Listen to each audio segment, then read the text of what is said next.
Hello everyone, आज हम पढ़ने वाले हैं एवरेज रेट ऑफ रिटर्न। तो हमने average rate of return start किया था, उसका आज हम सेकंड प्रॉब्लम लेने वाले हैं। प्रॉब्लम आपको स्क्रीन पे दिया जाएंगे एंड सॉल्यूशंस आपको बोर्ड पर एक्सप्लेन करके दिया जाएगा। ठीक है, तो स्टार्टिंग में एवरेज रेट ऑफ रिटर्न को शॉर्ट फॉर्म में ARR भी कहा जाता है। उसका second name accounting rate of return भी कहा जाता है and then return on investment भी कहा जाता है। एवरेज रेट ऑफ रिटर्न का फॉर्मूला है average earning divided by average investment multiple by 100। Average rate of return का जो प्रॉफिट होता है profit after tax and depreciation होता है। ठीक है, तो हम स्टार्ट करते हैं प्रॉब्लम्स को। मैं प्रॉब्लम्स एक बार आपको एक्सप्लेन करके दे रही हूँ, प्लीज ध्यान दीजिए।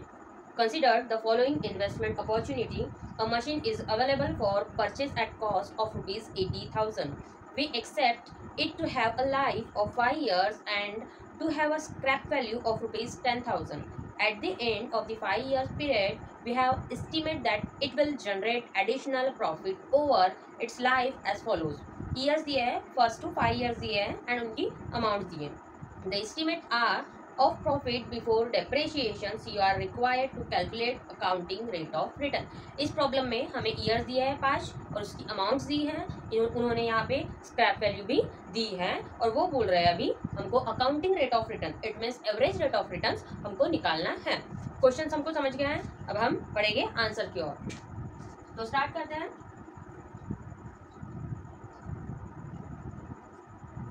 सबसे पहले यहाँ पे डेप्रिसिएशन स्क्रैप वैल्यू दी है, तो हम पहले हमारा डेप्रिसिएशन देखेंगे, क्योंकि उन्होंने क्वेश्चंस क्या बोला है कि प्रॉफिट दिया है बिफोर डेप्रिसिएशन का, और हमें प्रॉफिट जो चाहिए profit after tax and depreciation, it means profit after tax and after depreciation. और उन्होंने क्वेश्चन में गिवन किया है बिफोर डेप्रिसिएशन। तो हम पहले डेप्रिसिएशन को निकालेंगे।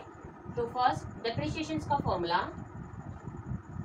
Depreciation is equal to cost minus scrap divided by life. तो कॉस्ट हमें गिवन है 80,000। 80,000 हमारा प्रोजेक्ट वैल्यू है, स्क्रैप उन्होंने बोला है 10,000 एंड लाइफ उन्होंने बोला है 5 years। 5 years जो दिया है वो हमारी क्या हो गई, लाइफ हो गई है। ठीक है, तो 80,000 में से 10,000 हम लेस करेंगे तो हमारा बैलेंस बचा है 70,000 डिवाइडेड बाय 5 years। 5 years, तो 70,000 को 5 years से डिवाइड करेंगे तो ये हमारा डेप्रिसिएशन आएगा 14,000। ये हमारा क्या आएगा, डेप्रिसिएशन। अब हम करेंगे स्टार्ट फॉर्मूला लगाना। तो मैं यहाँ पे सॉल्व कर देती हूँ। एवरेज अर्निंग हमें प्रॉफिट दिया है 5 years का, first second third fourth fifth. 5 years का हमें प्रॉफिट दिया है 20,000, 40,000, 30,000, 50,000, 15,000 एंड 5,000। इसमें से हम डेप्रिसिएशन लेस करेंगे। डेप्रिसिएशन हमारा निकला है 14,000। 14,000 हम एवरी ईयर से लेस करेंगे।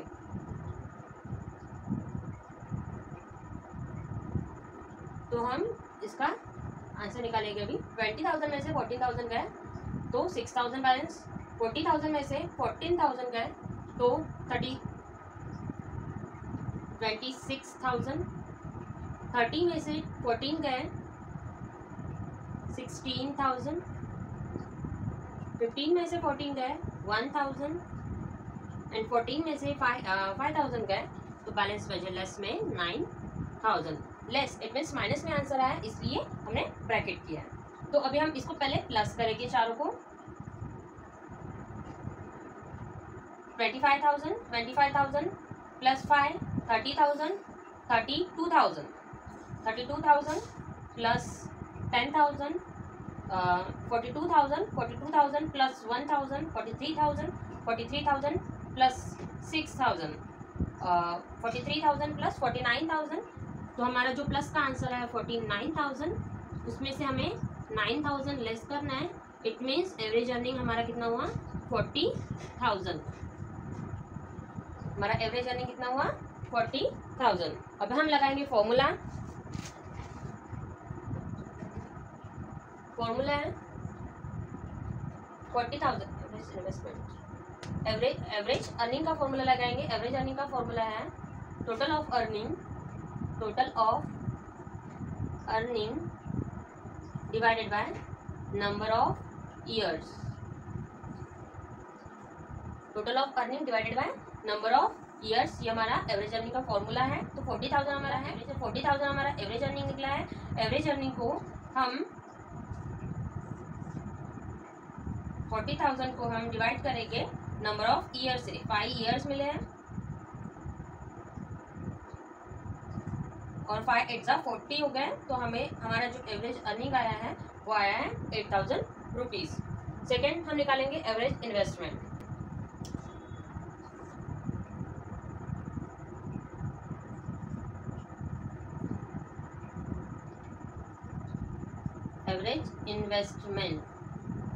एवरेज इन्वेस्टमेंट का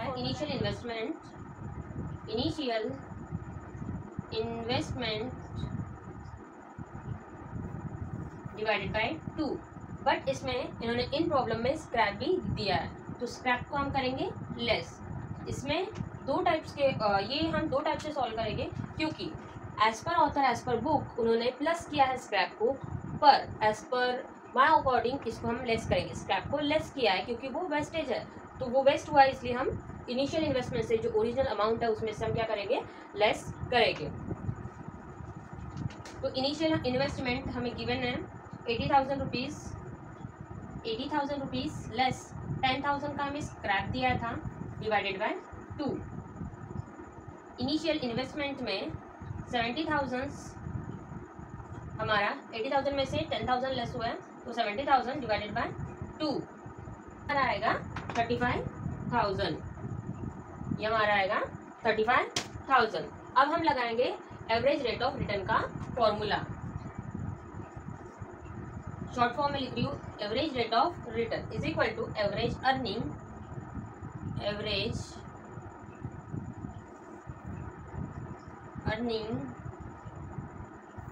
डिवाइडेड बाय एवरेज इन्वेस्टमेंट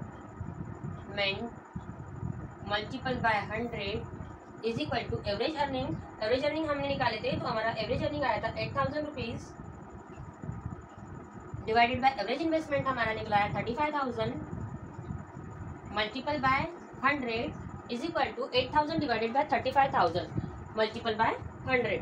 तो हम इसको डिवाइड करेंगे 8,000 डिवाइडेड बाय 35,000 मल्टीपल बाय 100, तो हमारा जो आंसर आएगा 22.86%। ये हमारा हुआ है माइनस में। अभी हमें इसको दो तरीके से सॉल्व करना है, इसको प्लस में भी हमें सॉल्व करना है।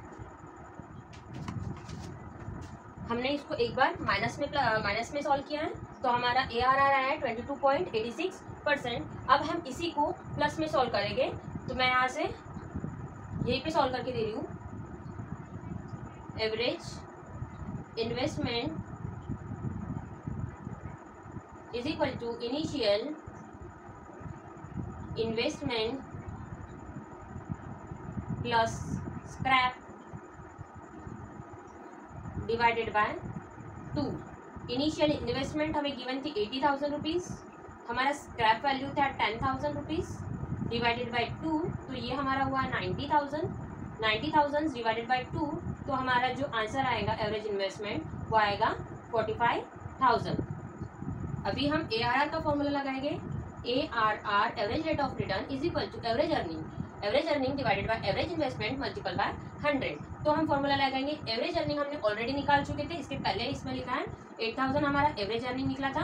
देन एवरेज इन्वेस्टमेंट हमारा है 45,000 multiple by 100 is equal to 8,000 को डिवाइड करेंगे 45,000 से एंड मल्टीपल करेंगे 100 से। तो करते हैं 8,000 डिवाइडेड बाय 45,000 मल्टीपल बाय 100, तो हमारा आंसर आएगा 17.78%।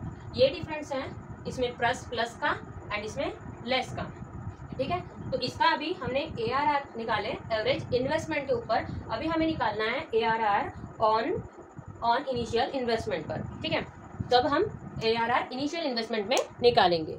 ARR और ओरिजिनल इन्वेस्टमेंट, तो ARR का फॉर्मूला है original investment. ARR is equal to average earning divided by original investment multiple by 100। Average earning हमारा था 8,000 rupees divided by original investment given था हमें क्वेश्चंस में 80,000 रुपीज़ मल्टीपल बाय 100। तो हम 8,000 को 80,000 से डिवाइड करेंगे, देन मल्टीपल करेंगे 100 से। तो ये हमारा आया 10%, ये हमारा आया 10% on net investment,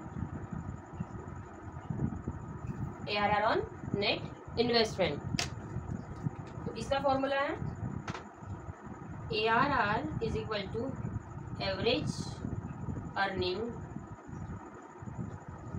divided by net investment multiple by 100। तो एवरेज अर्निंग हमने निकाले थे, एवरेज अर्निंग हमारा आया था 8,000 रुपीज़ डिवाइडेड मल्टीपल बाय 100 करेंगे। अभी हमें निकालना है नेट इन्वेस्टमेंट। तो नेट इन्वेस्टमेंट हम यहाँ निकालेंगे, net investment is equal to cost plus scrap. As per author हमने इसमें प्लस किया है, हम इसको 2 बार सॉल्व करेंगे। तो कॉस्ट हमारी थी गिवन 80,000 रुपीज़ प्लस स्क्रैप हमें था 10,000 रुपीज़। इट मीन्स हमारा जो नेट इन्वेस्टमेंट निकला वन टाइम का 90,000 और में कॉस्ट हमारा था 80,000 रुपीज़ एंड हम एक बार हमने लेस किया था, तो हम लेस में करेंगे स्क्रैप को इज इक्वल टू हमारा है यहाँ पे 70,000 रुपीज़। इस स्क्रैप वाले प्रॉब्लम को हमें 2 बार सॉल्व करना है, एक प्लस में और एक माइनस में, ठीक है। तो प्लस में पहले सॉल्व किया है तो उसका आया हमारा नेट इन्वेस्टमेंट 90,000। तो ये 90,000, तो हम 8,000 को 90,000 से डिवाइड करेंगे,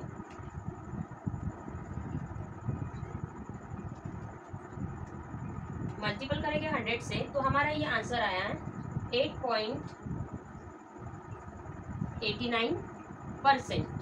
एंड इसी को हम माइनस में सॉल्व करते हैं तो हमारा आएगा 8,000 डिवाइडेड बाय 70,000 मल्टीपल बाय 100। तो 8,000 को अभी हम 70,000 से डिवाइड करेंगे 11.43%। ये हमारा आया लेस में, माइनस में किए थे और ये हमारा आया था प्लस में। इसमें माइनस स्क्रैप किए थे और इसमें प्लस स्क्रैप किए थे। तो ये हमारा था स्क्रैप वाला problem average rate of return का।